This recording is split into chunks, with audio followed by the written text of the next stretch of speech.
Good afternoon, everyone. I'm Daniel Sikakane, and I'm an associate at Kanuka Thuringer. I work in the real estate law department as well as the corporate commercial department as well. So we'll get started on this presentation.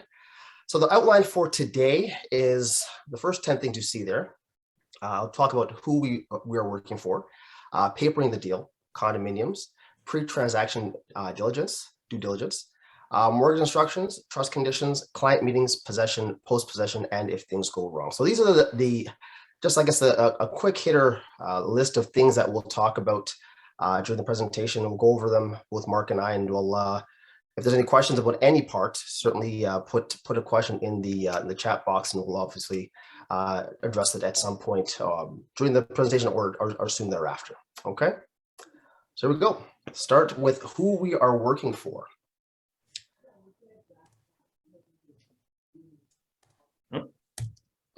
We'll figure this out soon enough, guys. Yeah, we'll figure it out. All right. So when we first get to deals, whether they come through, is you refer to us by realtors, or if we're advised by a mortgage broker that they have a client coming through, we conduct conflict searches for a number of reasons. One, the first is to make sure that there are no conflicts, A, as between the two parties, and B, internally at our firm.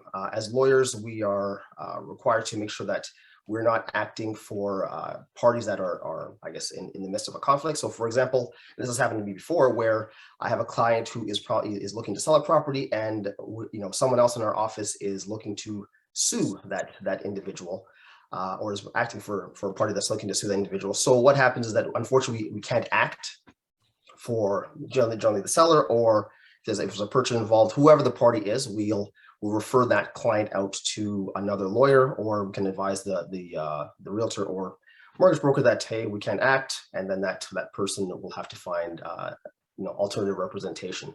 So that's the main thing. We always do that for every client that and every deal that comes in, to make sure that there are no conflicts, so that no one is adverse.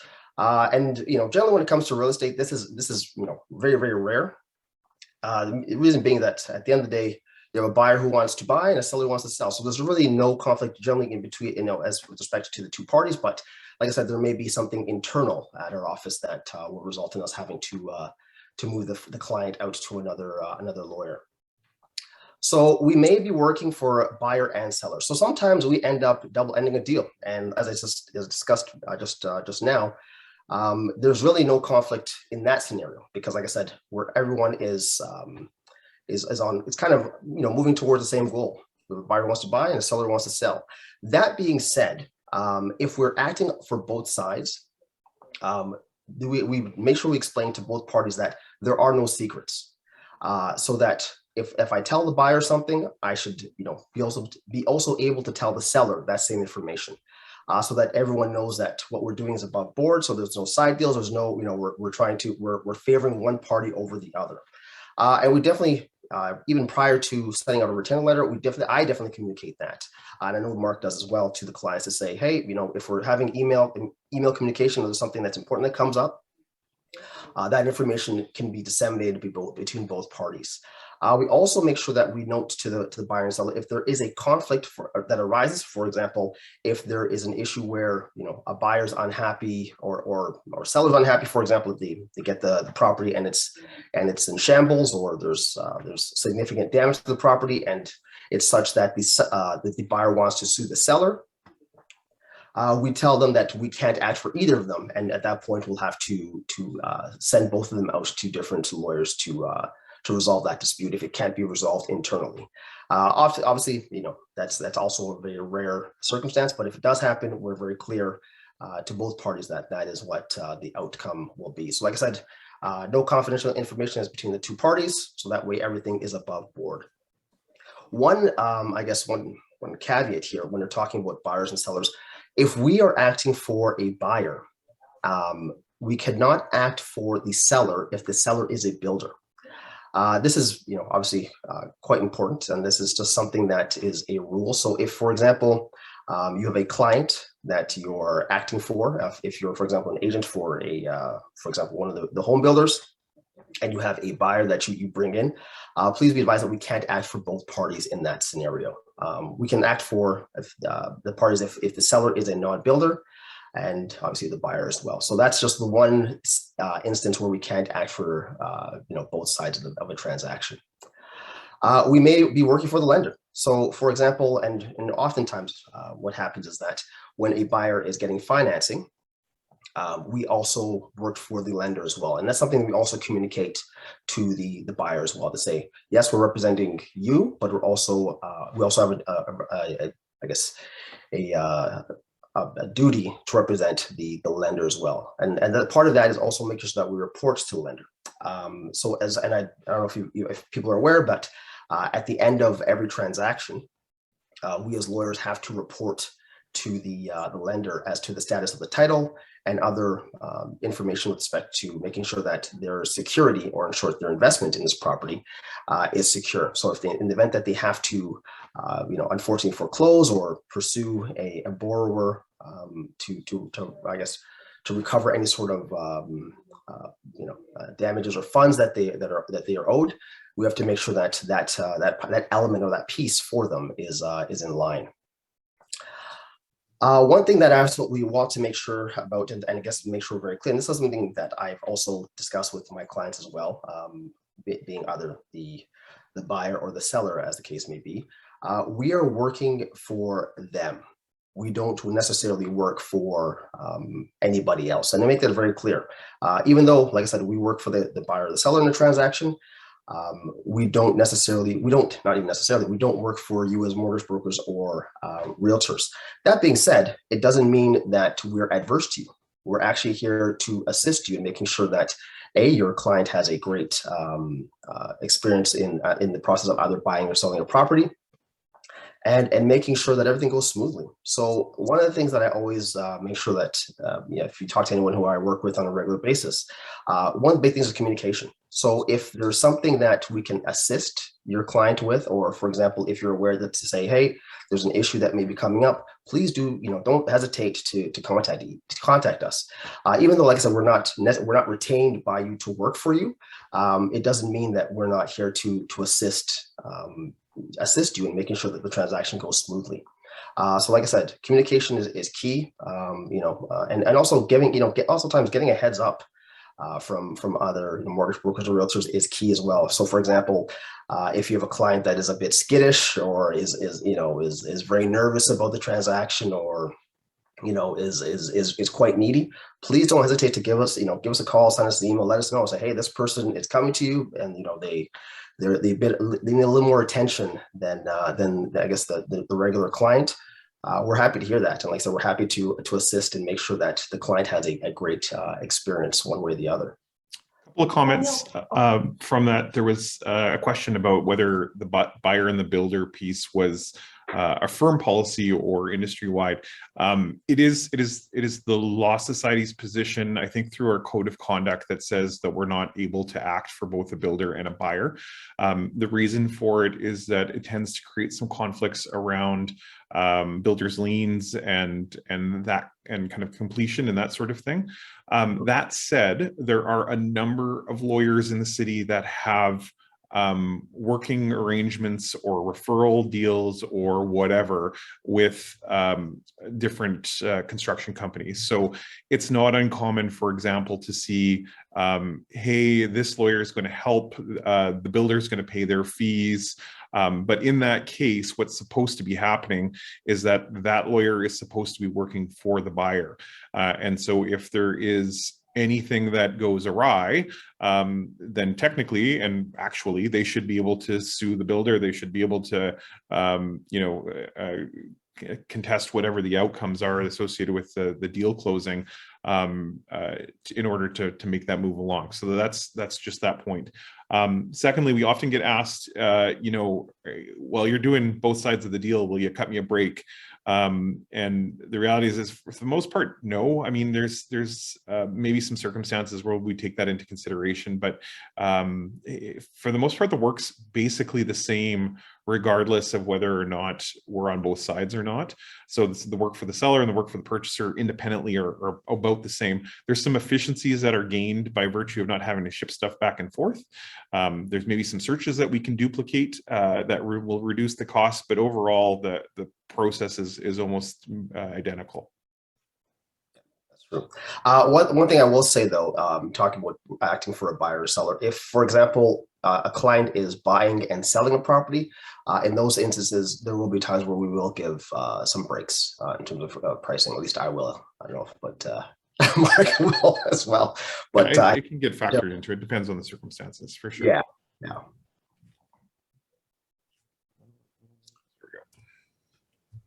So papering the deal. So sometimes, and we talked about where we acted sometimes for both parties, clients will come to us and ask us to assist with completing a private deal where a buyer and seller have agreed to terms and they want us to assist them in the process of completing the transaction.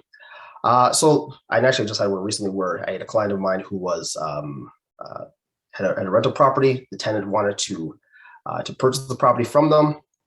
They approached us to assist them with drafting those documents, which we did, and obviously helping them complete the transaction. So we generally, I mean, our precedents that we use are pretty similar to the ones that you use as realtors. And obviously we will go through it with the client and assist them. This is actually more for mortgage brokers if you have clients who are looking to do this, but we'll assist them in structuring the transaction to make sure that everything is covered. For example, if there's a water heater, included, or water softener, things like that, we'll go through, like I said, similar to what the realtors do in terms of drafting offers to purchase for their clients. So reviewing the deal, and this is kind of, I guess, a bit of a precursor to what we'll talk about in our December seminar here, reviewing the deal and unusual wording and contractual issues. So what this is sometimes we'll see, offers to purchase that will have wording that sometimes is, we'll end up making it work, but sometimes the wording is not as clear as we'd like it to be, and sometimes it results in some unusual. From a legal perspective, at least, unusual, terms and how to close things. And we see this generally more so with amendments and holdbacks and things like that. One of the key things, and we're all obviously aware that you're not lawyers, so those things may not be as apparent or I guess raise flags to say, oh, wait a minute, maybe I should make sure I talk about this or phrase something in a particular manner.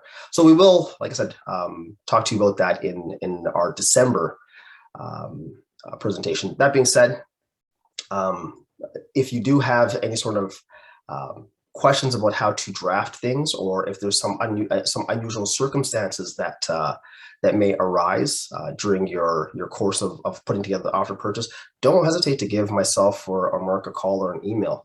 We can certainly help you draft. I mean, there's a couple of people that I work with on a regular basis, and I oftentimes get a phone call or an email saying, hey, you know what, we're trying to get this holdback put into the offer to purchase. What's the best way to phrase it, or how best to ensure that the client's interests are protected, whether it's a buyer or seller's from a buyer or seller's perspective, depending on who we're representing.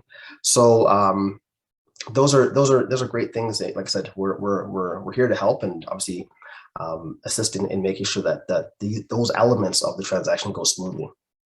Yeah, and so I think with that, like, it's really one of those things where, and I've run into lots too with realtors that kind of call in and will ask us some of those questions, and that's way more helpful than kind of often getting it on the tail side of it, and finding that the client's expectation is that we're going to have $2,000 in trust just to wait for whatever the work is that needs to be done, and they didn't draft it in a way that contemplates that. And then for us to be in a position at that point to try to amend it is fairly unlikely, because our obligations, especially through our trust conditions, is to really just to implement the contractual terms that already exist.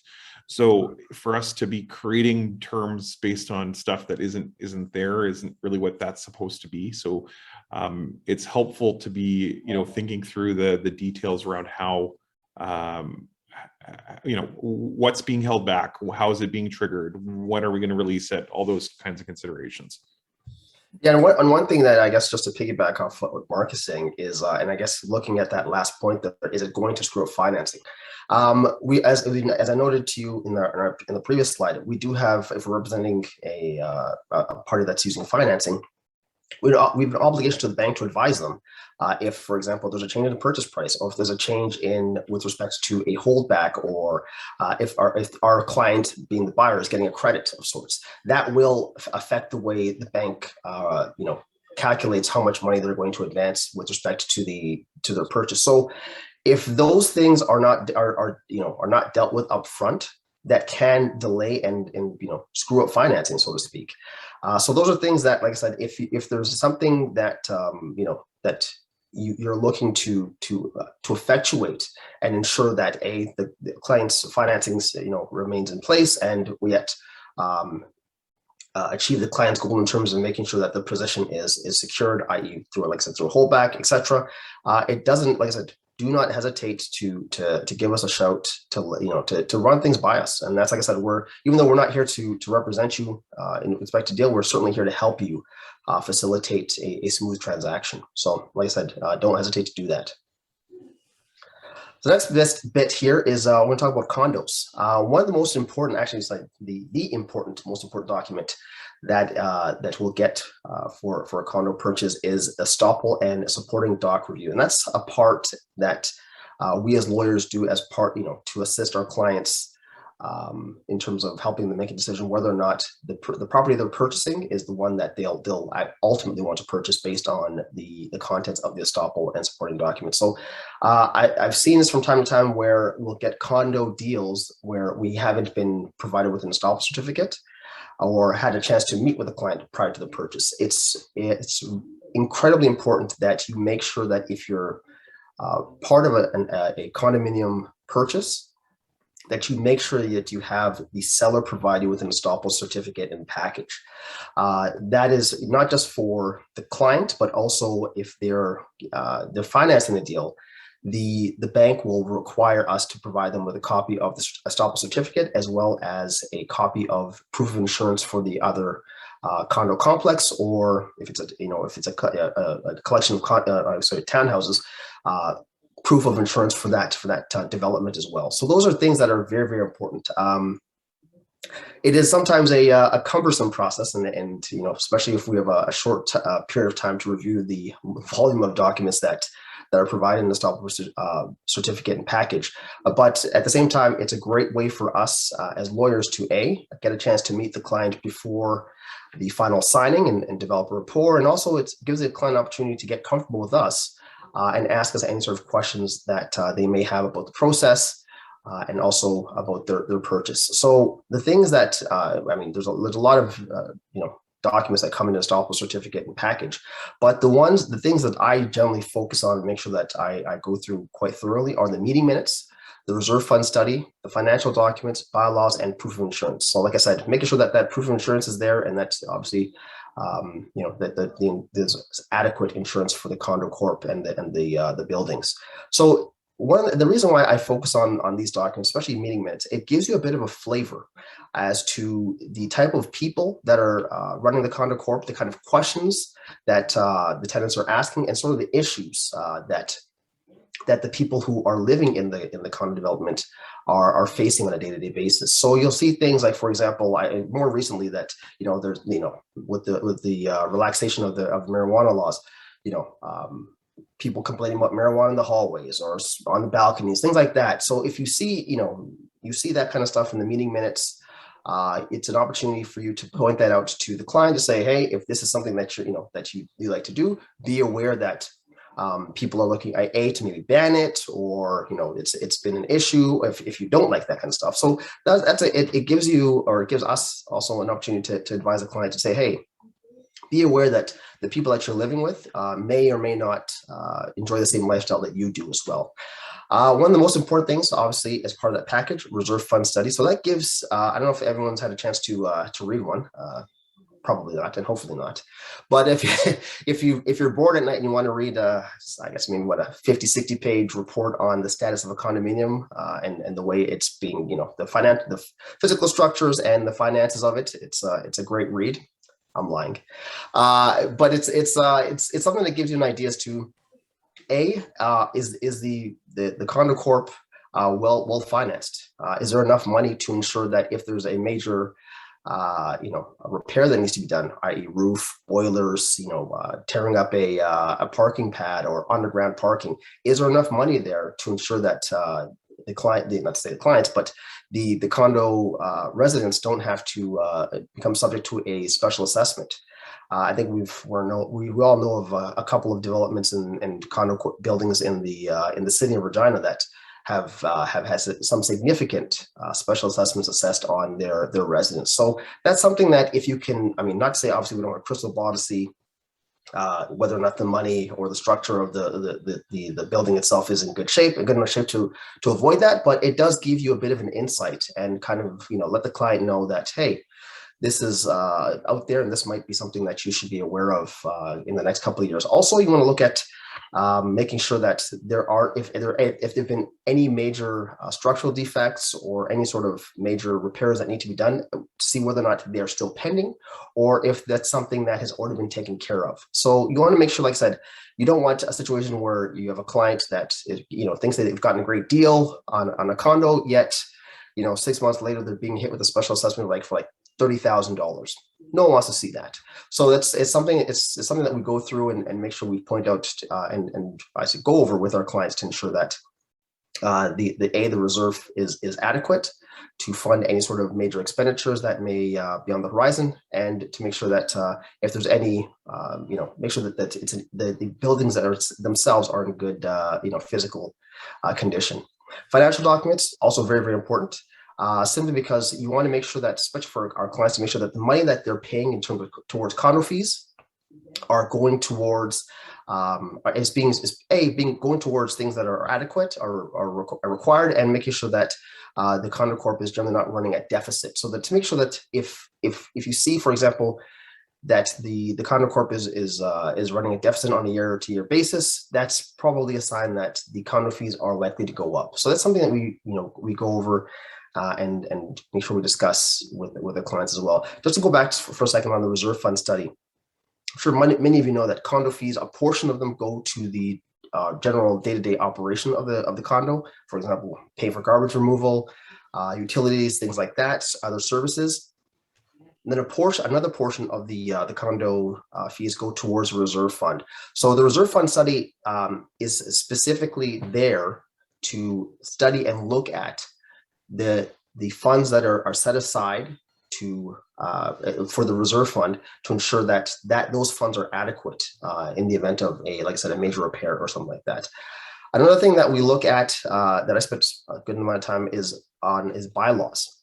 You want to make sure that the bylaws that have been enacted by the Condo Corp aren't really, like I say, weird, but don't contain things that may limit our client's ability to use the property for the purposes that they intend. So, for example, if the bylaws state things that for example, you can't rent your condominium, or if you can't, whether or not they allow pets, what size of pets, things like that, things that will affect their expected use in their general day-to-day enjoyment of the condo and the property as well. So you want to make sure, like, if you have a client who's got a number of cars or boats or something like that, that they're aware that there may be limits to what they can have on the property and how they can use the condo. Yeah, I just want to maybe chime in for just a second. Sure. I think in the past I've run into the occasional criticism that people feel like maybe we're trying to scuttle the deal through our review of condo documents, which really isn't the case at all. Like the answer is that what we're looking to do is to create knowledge about what people are finding themselves into, and I find that for the most part it's about kind of risk awareness, because there's a very different personality that if you have someone who's on a fixed income and that they have no ability to deal with a $5,000 special assessment that might pop up over the next two years, and there's a pretty clear likelihood that that's coming, then maybe this is the wrong condo for them. But at times we'll run into people who are professionals, and they're buying into a condo and it has a crappy reserve fund, and they know it's going to be worth a $10,000 or $20,000 amount that's coming down the pipe. and they can manage that, and they just rather know that as part of this process, so either they can negotiate accordingly, or that they can be comfortable with the deal going forward, or what have you. So it's really less about us trying to create obstacles and more to just empower people to make the decision that's right for them. And we're not trying to get in your way of closing the transaction. We're just trying to help that process along. Just see, we've got a question. Just give me a second. Sure. Can condo associations legally stop owners from smoking within their units? The short answer to that is it's a little unclear, but my opinion when I'm advising boards is that you can, and there's a bunch of reasons for it, but you have to kind of pass the bylaw in a way that reflects that. There's some open questions about whether or not you need to be grandfathering units along with that process. So if you've got kind of an old smoker that has been there for 20 years, whether you need to give them some sort of transitionary process associated with that. The recent case law suggests possibly not, but many do, just to kind of give some compassion to those who might be long-term smokers or the like. But yes, if you've got it in your bylaws, as opposed to kind of a rule that you've created unilaterally by the condo corporation, my perspective is that you can enforce that. Yeah. Okay. Anything else on this one, Daniel? Oh, that's it. We'll go to the next one. So pre-transaction due diligence. So this is something, and people wonder what we charge our, what the basis of our fees are. So part of that is this. Checking for hidden costs or problems. So one part of the trend, things that we look at with respect to when we get a deal coming in is see utilities like water, for example. So if, for example, there's a cellar, we make sure that those things are paid up to date. Taxes, if there's tax liens, we pull a copy of the title to make sure that there are no encumbrances. Especially, it's very important for us as if we're acting for the sellers to make sure that we're aware of that, so that anything that we get from the sale proceeds, if the client hasn't already dealt with that prior to the closing of the transaction, is taken care of from those proceeds.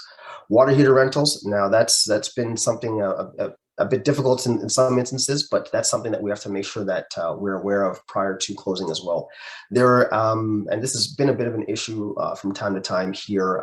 There's been a couple of companies that will rent water heaters to residents, and I find that they oftentimes prey on people.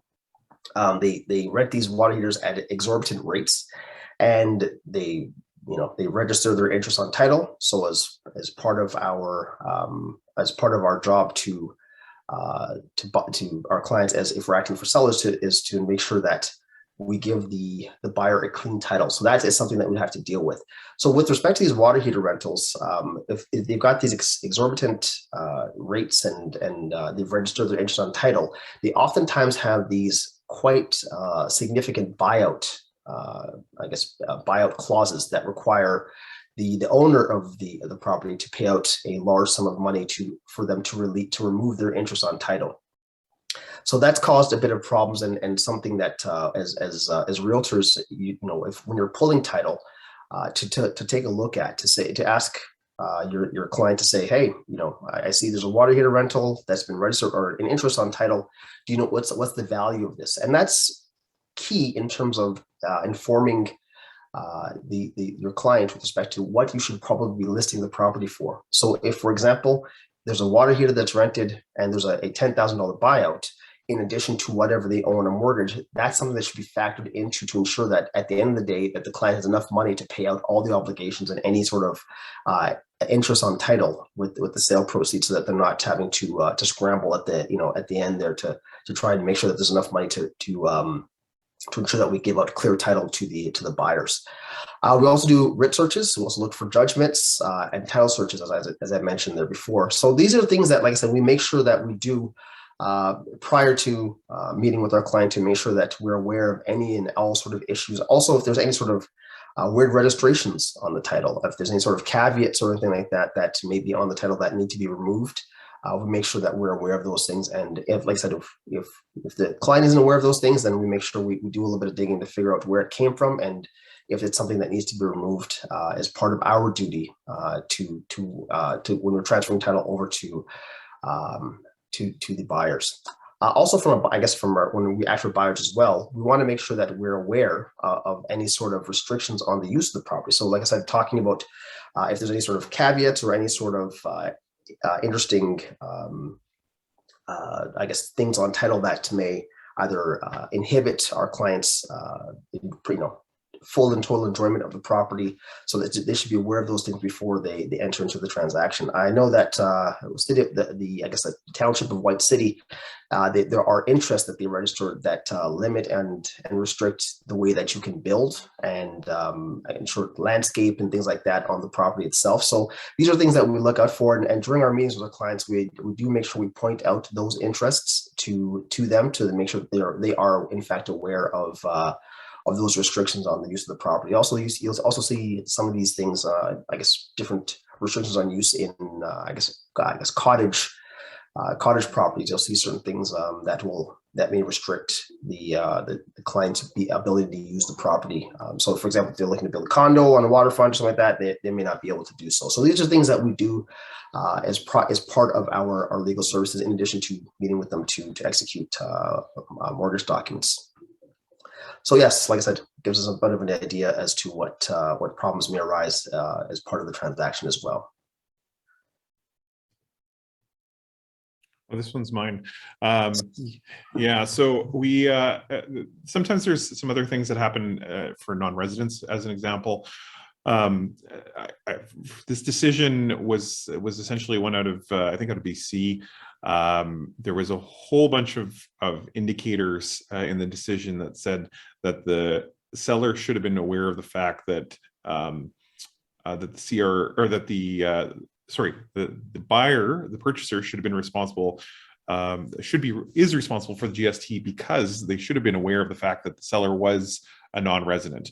And what's supposed to happen with non-residents is that you're supposed to get a clearance certificate as part of a sale of a piece of property like this. And the clearance certificate is basically just confirming that the appropriate remittance to the CRA is made for any kind of relevant taxes that are applicable to the sale of the property, usually related to some form of capital gains, or at times like rental income, I think, is another thing that can be impacted by it. So the person was, out of country, the documents were signed out of country. There was kind of all these things that indicated that that they should have known to at least ask the question.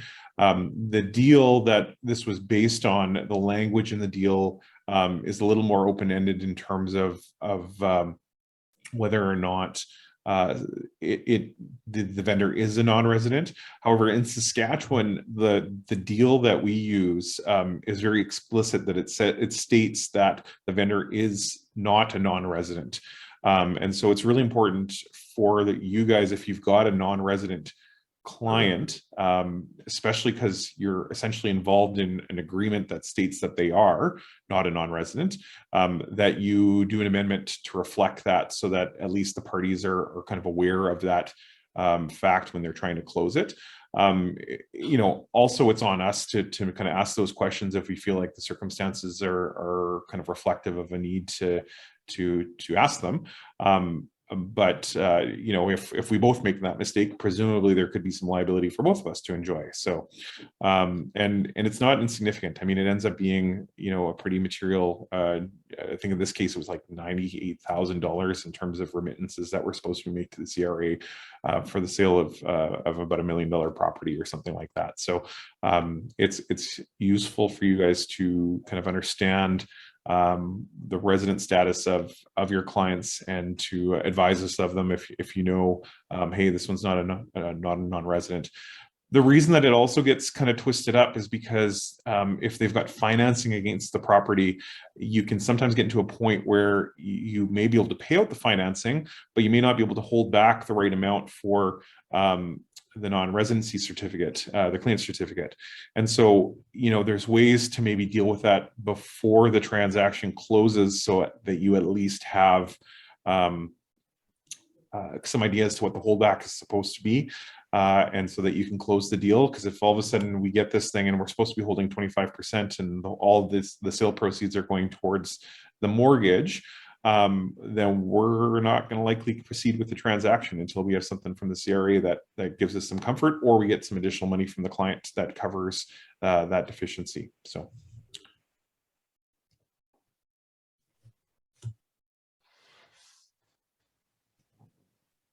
So mortgage instructions, multiple pages of fun.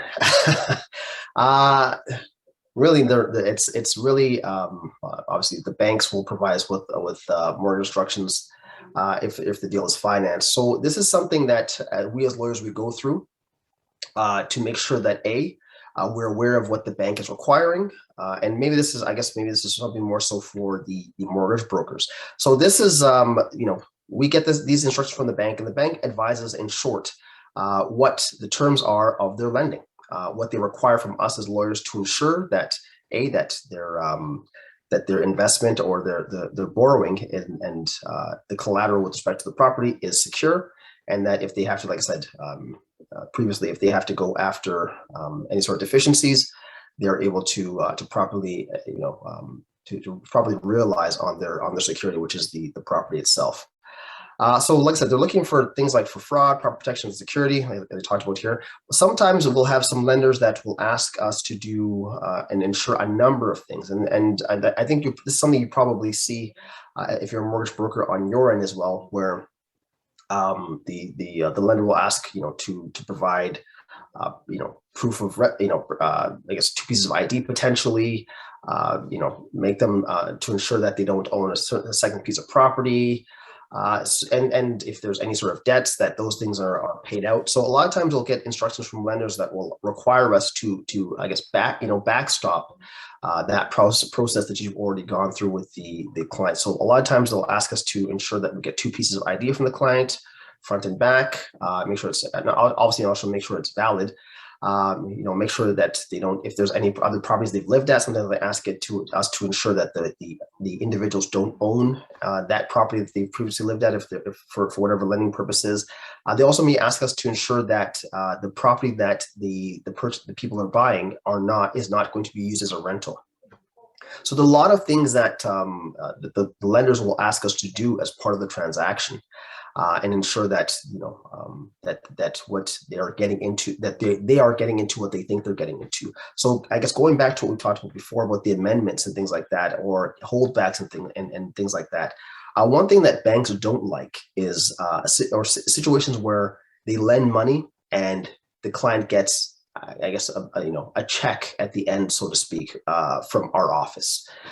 That's something that they're not aware, they're not happy with. So they want to make sure that the monies that they're lending is going directly to finalizing the purchase of that property. They don't want any excess funds being sent over to our clients at the end of the deal. So they're really not a fan of I guess I want to say unauthorized cashback. So if there is some sort of variation, for example, our client is getting a credit for whatever, they want to make sure that we're aware of that. And as representing the lenders as part of these transactions, we are obligated to advise them if there's some sort of change or there's some sort of some sort of alteration to the deal that is supposed to occur at or around the date of closing. So those are things that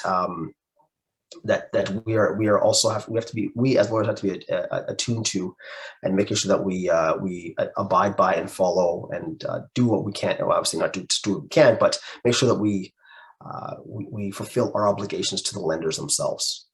Yeah, and sometimes we get some really like additionally strange stuff. Like there's stuff that we don't run into often, but is very common. So things like water certificates to confirm, that it's potable water or whatever the testing standard is.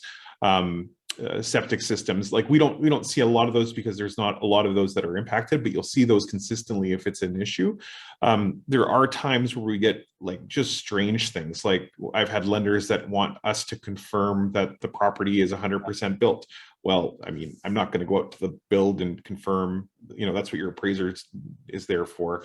I remember sometime after there was some flooding in Calgary, because we're in kind of Western Canada, they would ask that we certify that the property wasn't impacted by the quote flood. And it would be that vague in terms of their instructions. So at times we would get some very strange things like that. So that's the things that, every once in a while we get kind of across our desk that we have to then go back to the bill or to the lender and say, hey, this is what we can tell you, or this is what we can't tell you, and can you confirm it's okay? And some lenders are great, and some lenders will be like, okay, makes sense, we'll revise the instructions.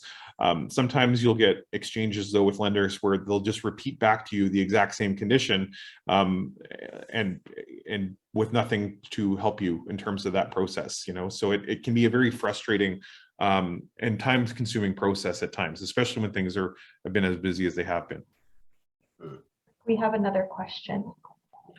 Could we talk a little bit about purchase plus improvements and the obligations between the client, the bank, the broker?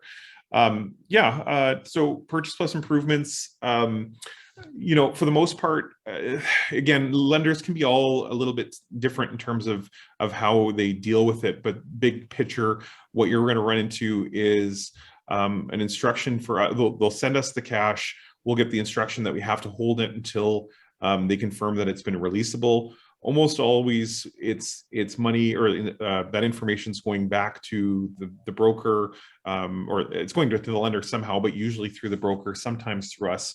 And it'll just say, we want to confirm either through their own appraisal process or through invoices that the work's been completed. When that's been completed, then we're in a position to release the money. Then we're authorized to release those funds, usually to the client, sometimes directly to the contractor, again, depending on the circumstances and the lender involved. Any other comments, Daniel? That one? No, I think that's pretty much it. Yeah.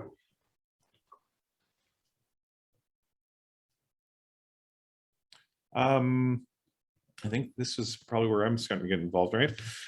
So trust conditions, we've got kind of a standard set of trust conditions that we use for the most part between lawyers on any real estate transaction, but everyone modifies them in some way, shape, or form. Builders are probably the worst in terms of the modifications.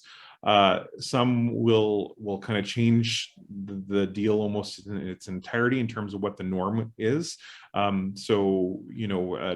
Daytona, as an example, would have required that money would be delivered to their trust account in full, including their bank proceeds, before they would give possession of the property. Others would have similar things, but it's not common. The standard set of trust conditions are that you're getting transfer documents on the condition that you have the remaining down payment in trust, that you've got all the mortgage documentations and requirements met and signed, and that you've got home insurance on the property, which is in condos met through the estoppel certificate. If that happens, then at that point in time, we release keys.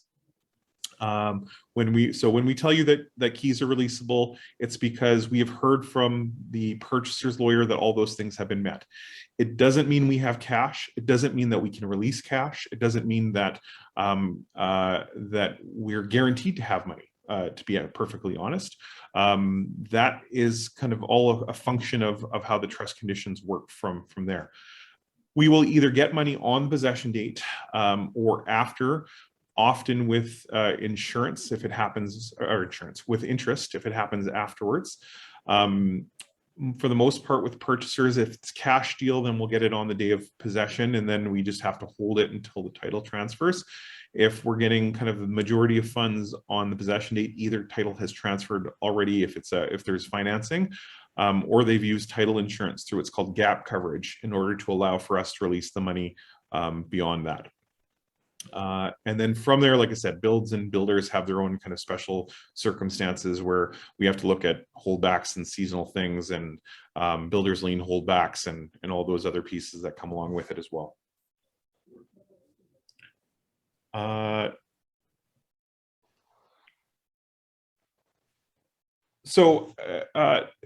risks, and we'll get into this a little bit later, the risks associated with kind of the deal at this point. The big risk on the vendor side is that they won't get money because the mortgage won't fund.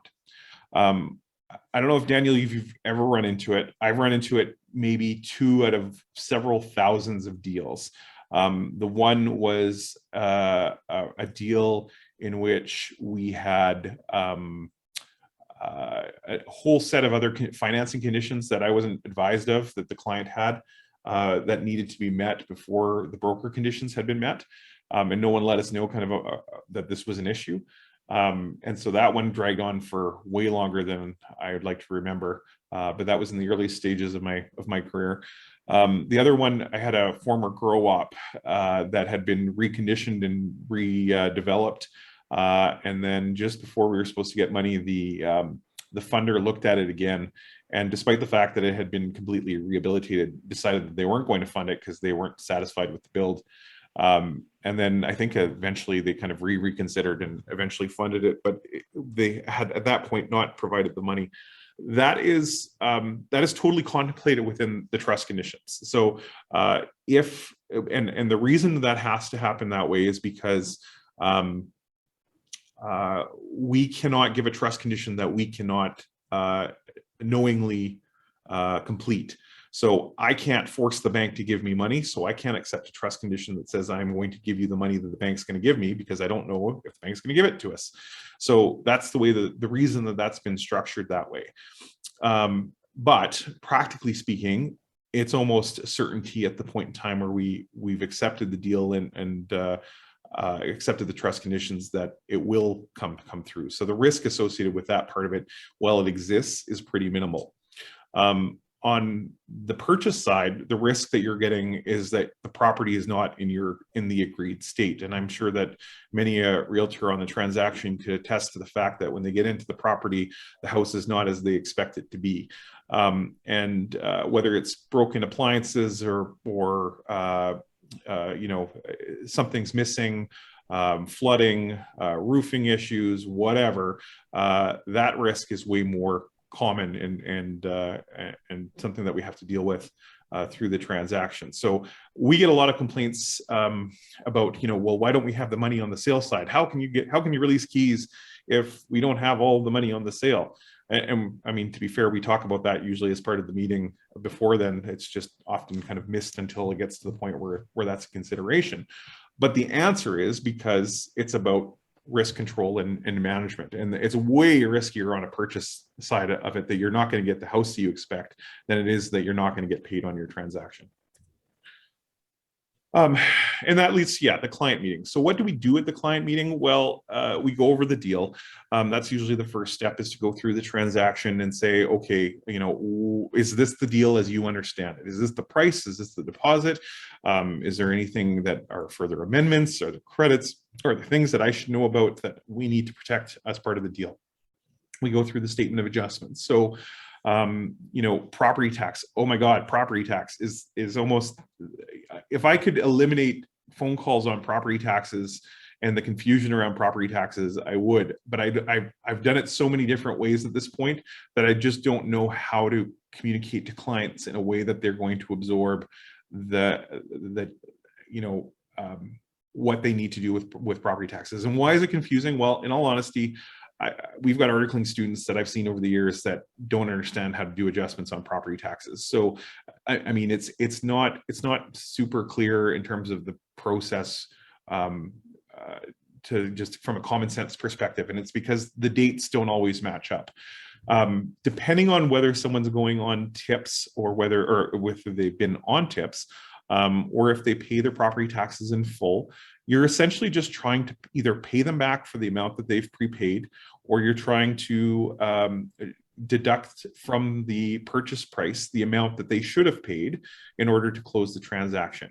And that's what the statement of adjustment's showing. If they've paid for the year, then it's easy. The next year, you either decide to go on tips or you go kind of pay whenever the taxes are due. If they're on tips, then you've either got to go and start paying kind of monthly right off the bat to continue on with that tips. Or depending on where it is in the year, you can either hold off and not pay until the end of June, or you've got to pay it up front so that you can pay the remaining taxes in full. Or, and this is why it gets so confusing, sometimes the lenders will require for us to pay that amount in full for them. So, and we don't try to do that often because people generally don't want us to ask for additional money that they don't absolutely have to pay. So we tend not to bring that in as part of the transaction. But it is something that that sometimes we can see.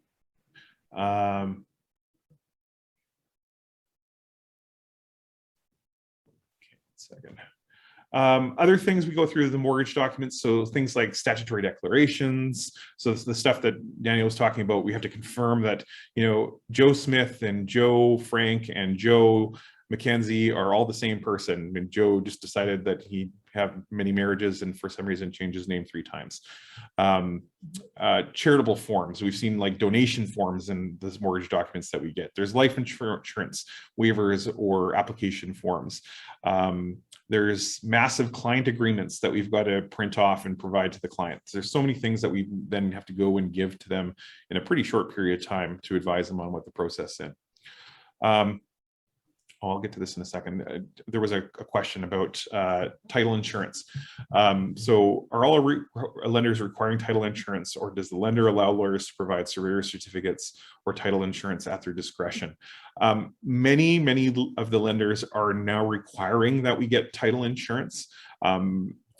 And I would say if you are allowed to get a surveyor certificate, then there's still some limitations on it. So there's, you know, it needs to be of a certain age. It needs to be kind of within the last 10 years often, again, depending on the lender. And then there's still at times reasons that there's value in getting title insurance, even if they do allow for it. So for example, that piece around gap coverage, you know, if we've got a deal that's worth $400,000 and it's either we get them in, we get kind of everything ready to go on the Friday, which is the possession date for whatever reason, either we get money on that Friday through the gap coverage, or you're probably looking at like Tuesday, Wednesday before the transaction, the title's actually going to transfer. And then at that point, we can draw down on those funds.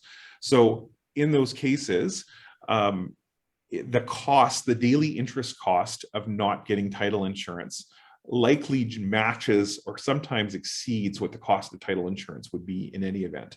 So there's times where even where we've got a surveyor certificate, it makes sense to get title insurance just so that the deal closes as economically as possible. That said, depending on circumstances, there are times when we don't need to get title insurance.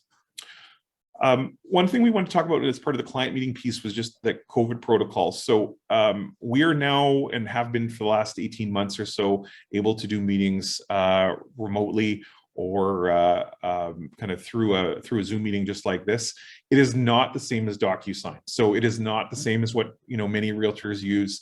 There are a bunch of very specific protocols that either the lender or land titles or our law firm have as to how these meetings need to go. Land titles is probably the most demanding. They require that we have a meeting like this, that I can see the other person while we're signing, that I can see the other person as they're scanning the document. And then I've got to be able to print the document that they've scanned and sent to me. I've got to sign that copy again in their presence. We've got to scan that document again and send it back to them in order to complete the formal requirements of land titles for a transfer authorization, as an example. I then need to complete a couple of certificates that confirm that I did all of those things and include that as part of the documents that get sent over to the other law firm. So that's the most cumbersome. Otherwise, you know, it's a lot of just scanning things as PDFs, sending it off to someone, getting them to print it off, or sending them a package, meeting through Zoom, getting them to send us ID. The one thing that kind of tends to pop up from time to time is that at times we'll need someone as a third party who has personally seen their ID to verify their identity. And when that happens, then we will need to, sometimes we'll tap you guys on the shoulder and just say, hey, if you've seen their ID, can you sign this form for us so you can say that they are the people that they say they are? Yeah, and that seems to have worked. So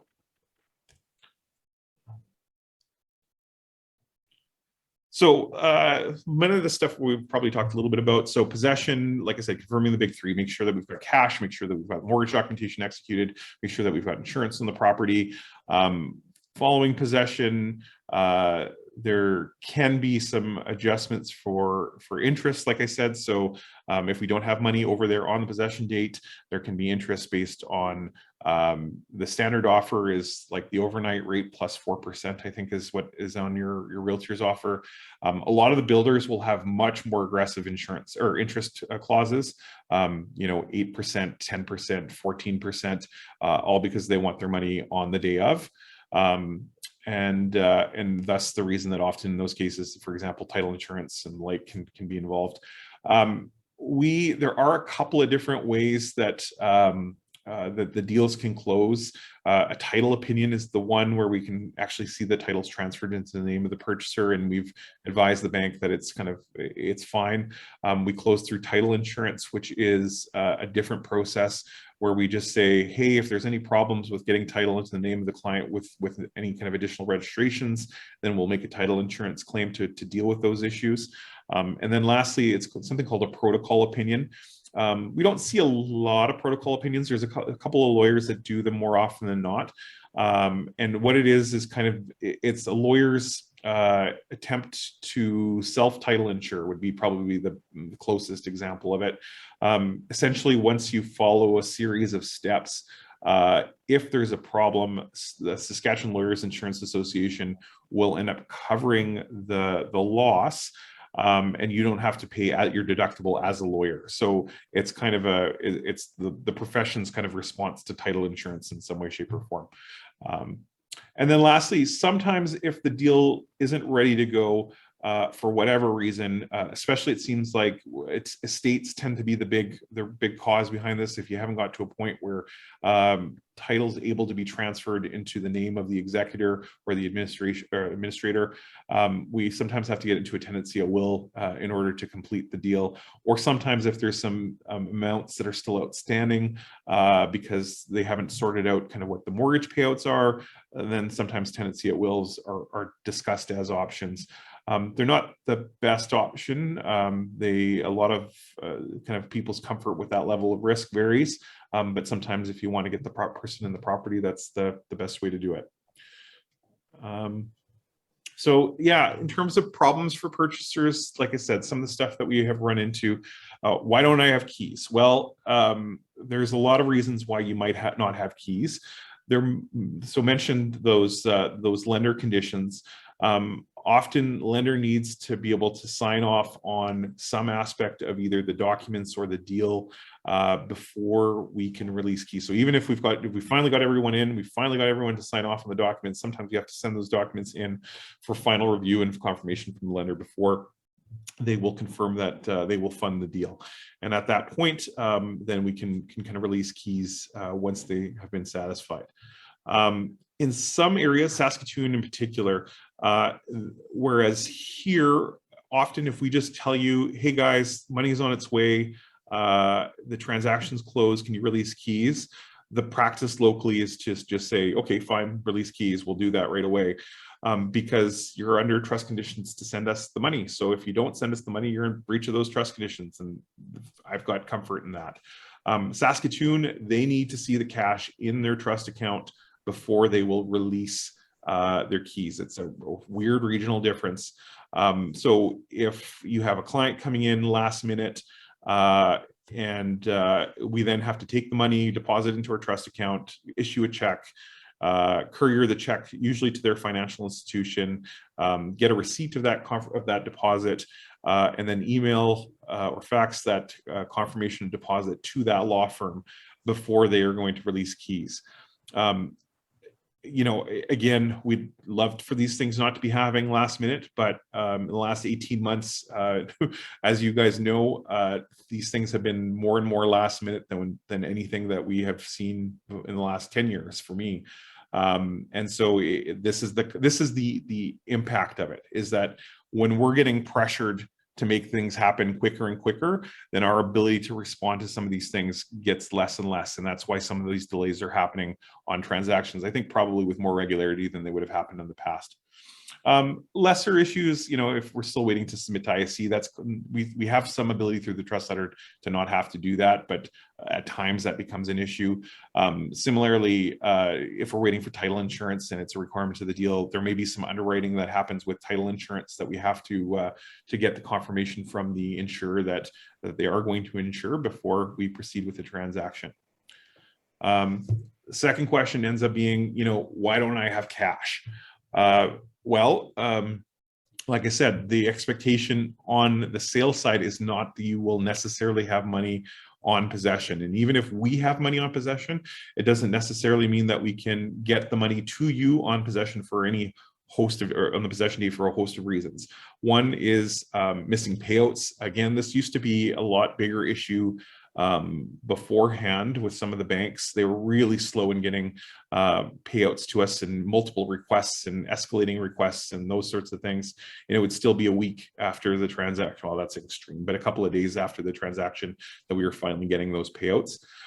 Sometimes we're missing money. And that includes from the brokerages. So if we've got kind of excess commissions that we're waiting for, it sometimes can delay the process in terms of it. Ideally, it won't. We'll kind of work around that if we're at all able to get people money before we get that last check for a couple of grand. But it depends on what's happening on the deal and the transaction in order to avoid some of those things. Cash deal, often cash deals, those tend to be the most frustrating for people because we have the money in hand, but we're just sometimes waiting for title to transfer. And it's not uncommon for people to start the transfer process, right before the deal is closing, like I said, because of all those time crunch issues that we've been running into. And then it takes a couple of days before title's transferred and before funds are releasable. And that's if the transfer goes off without a hitch. I mean, the other piece that we've been running into is because we're doing a lot of these things virtually, the quality of the scan that we're getting is even that much less. And ISC is being more picky about kind of niggling details that create some challenges around that as well. So, and then what else? Delivery. So, I mean, we can't staff for the extremes of peak time to kind of have the same service standard when like it's completely inconsistent with the remaining times a year. So there are times like the end of this past month was an extremely busy day, surprisingly enough. And so, people got their money maybe a day later than they would have otherwise if it was middle of the month or a slower time frame.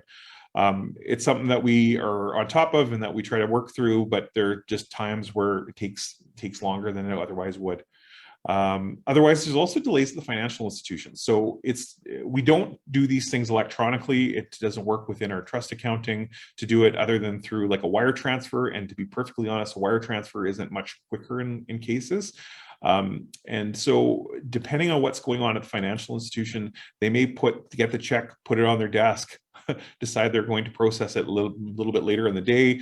And so the money is there, but just not in their account. And that creates, problems for clients who are expecting the money right away. There's ways at times to avoid that, but there's a cost consequence associated with that most people aren't willing to have, very expensive courier charge to make sure that the guy gets a receipt confirming that it's been deposited into a specific account, because they want to have the money, at 11 a.m. as opposed to, 3 p.m. And then lastly, there's times that there's issues with the let me just back it up with the purchaser's financing. So at times there's situations where they're having problems. They've accepted the trust conditions, they've asked for the money, and for whatever reason, the bank comes back and says, "Oh, by the way, we need this," or "Oh, by the way, we need that." And then at that point, we don't have money, and it's taking some time to get to our office, or it takes a day or two to fund, depending on the lender. So I just see there's a couple of chat questions. I'm just going to please send me some money examples. Okay, yeah, got it. Good. So why do we do it that way? And this was kind of that risk stuff that I was talking about. We're currently going through a revision process with the Law Society of Saskatchewan. They're looking at the standard trust conditions in terms of whether or not we need to manage that risk in a different way. I don't know that there's really any anticipation that it's going to be a major change to how we've done it. Different jurisdictions do it different ways. And there are, you know, the number of times I've heard, well, in BC, we do it this way, or Ontario, we do it this way. And it's totally fair. That's kind of just the norm that they've accepted and accepted as part of the deal. But it's not what our norm is, not how we tend to do these things. If there's something very specific in terms of what your deal and how it needs to be managed, that needs to be different from the standard, you need to include that as part of contractual term that you've included as an amendment to the deal. And I wouldn't suggest doing kind of as like an ordinary process, because it's just going to disrupt things in a pretty material way. There may be special circumstances where you might want to do that, but it's hard to accommodate depending on what you're talking about. And if you're planning on doing that, probably talk to us about what you think you need and why you need it. We're doing this stuff, like I said, to manage risk on both sides and try to find a balance. And like I said, the risk of the seller not getting paid is way less than the risk of the purchaser not getting the home that they expect. The purchaser runs into problems way more regularly than the seller. So, you know, if the worst case scenario is that the seller has to wait a couple of days to get their money, versus, you know, the common nature of purchasers getting into the property and having some issues or having some things that they really don't have any sort of protocol or process to recover against, other than, you know, maybe if there was a holdback in place or small claims court, then really the seller seems to be the guy who's on the lucky side of this thing. After possession, there's a few things that we end up having to do. Like I said, we report on the deal, we advise the client, we advise the lender, we have to deal with any of those outstanding registrations. I had a file recently that involved a collection matter that was maybe the most confusing and frustrating interest discharge that I've ever dealt with. So if you've got clients with like collections on their file, that in particular, you probably need to get your lawyer, advise your lawyer that, hey, there's something on this that's going to take a little bit of extra time, especially if they're relying on that money. Because what I learned is there's some exposure for lawyers if we haven't done it the right way to make sure that the collection and registration will be discharged. The sheriff and their processes can take, you know, a couple of months, and that in those cases may require for the whole entirety of the proceeds to be held back if it's actively in the middle of collections with the sheriff's office. If it's just a judgment, it may not be that complicated, but if it's in a collections process, it can be a lot more demanding. So. And then CRA, like I said, if we have to get kind of one of those certificates, then that can be part of it as well. So, what happens if things go wrong? You know, this has been kind of a whole other webinar at times in the past. You know, the stuff that tends to go wrong are things like, you know, repairs or changes in the state of the property. If there's GST that's payable that no one really knew about. And then lastly, because we've kind of found, especially condos, I mean, there's deficiency judgments in condos all the time. If you want to get your commissions paid, it's really important to make sure that you understand kind of what that deficiency is and that it's included in the pricing. And if not included in the pricing, that there's some plan as to how to deal with that. But yes, in terms of some of that stuff, like, you need to be looking at having schedules with terms if there's something that needs to happen from the date of the offer to the possession date. You need to look at kind of the right types of holdbacks, or maybe you're prepaying contractors, or you know, something that's not going to be deemed a credit on the transaction. If that's an important consideration for your financing. It may be a purchase plus improvement that is what you need at the end of the day to avoid kind of financing issues. It might be that instead of like dealing with it as anything other than you do a pricing adjustment, but then you also have kind of that improvement piece that says, okay, but I'm going to also do this repair, and it's going to be added to the mortgage after the transaction, after work has been completed. So consider that and talk to your broker, your insurance, or your mortgage broker about that piece of it. Lastly, inspections. We don't see a lot of inspections in terms of like post condition removal, and probably for good reason, but there are deals where it likely makes some sense for you to have an ability to inspect either like I said, through receipts that are confirming that the work has been done, photos, or at times an in-person inspection to confirm that it's been done. Consider that when you've got some of those kind of big change items to the property that are expected prior to possession. And then the brokerage agreement, that's more specifically related to commissions. The thing to note with that is that you do have, under the brokerage agreement, an interest in land.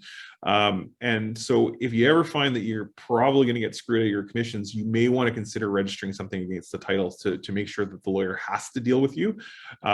Technically, from what I've seen in the Law Society commentary, when we've got a demand from you guys to make payment, we do our best to do so, but there's no real requirement that we do so.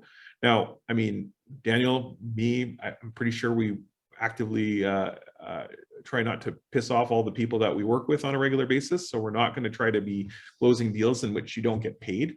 But I mean, at the end of the day, I've had deals where I've had to advise people that, like, this is kind of our position, and this is how we're going to have to deal with it. And at that point, the smart approach is to, understand what the nature is of your brokerage agreement and to respond accordingly. We can't advise you through that process, but I mean, your broker should, or kind of have, if we're not involved in the transaction, then reach out to us, and we'd be happy to kind of walk you through that if we're not also advising the purchasers or the sellers in that context. I see a question. Just give me a second. The CRA put an interest on title. How else would we know if there's a CRA obligation? For the most part, there's a couple of different ways that the CRA can be involved. If the CRA has an outstanding collection issue with a particular individual, they'll often register an interest on title in order to collect those amounts. If they find that this person has an asset and there's some equity in it, they'll put a registration on title in order to deal with that. That's different from it's different from a non-residence issue, and that's different from a GST issue. GST, there's enough. Like, we are not tax lawyers. I don't tend to give tax advice on any specific GST issue, but I know enough as to flag it and to identify kind of when people need more advice. And there's times where it's really simple. I mean, most used residential properties, if you haven't completely gutted it, you're not going to have GST that is applicable to those transactions. If you have gutted it and you've claimed kind of some input credits as part of it, then there may be some GST obligations. And at that point, I'd normally refer people back to their accountant in order to determine what exactly that looks like. If it's commercial property, that's when you get GST as being more applicable. And so that's when you get issues around like farming properties and acreage properties that might have had a business functionality to it. That's more and more where you need to stop and ask yourself, okay, is there GST that we need to consider, and how are we going to manage it, and who's going to determine whether or not there's actually GST that's involved in this transaction. And at that point, when it gets complicated, my advice is at that point to get the accountants involved, because there's too many kind of specific rules around it that we're not, in all honesty, getting paid to do that kind of work, to give you the advice on it when it gets to that level of particularity. Similarly, if you're doing if you're selling lots, there's issues, or if you're just kind of selling a brand new property, there's often GST issues. So, in those situations, you won't know by virtue of an interest on the title. It is just by operation of law that these obligations exist, and that you need to kind of work with your professional advisors to see if it's something that we need to manage.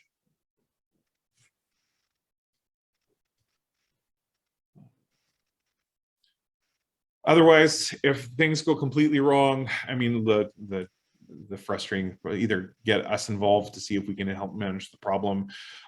If it's the other problem party's fault because they had a massive flood and didn't tell anybody, then maybe there's some litigation that's involved. If it's the professional's fault because they screwed something up, maybe there's a code of conduct complaint, maybe there's some litigation, maybe it's a claim against an insurer. Again, I tend not to like to have to go down any of those paths if we can avoid it, but we've also got the responsibility to advise people about their, what rights they have as part of the transaction, not going the direction it should. So I think that was kind of it.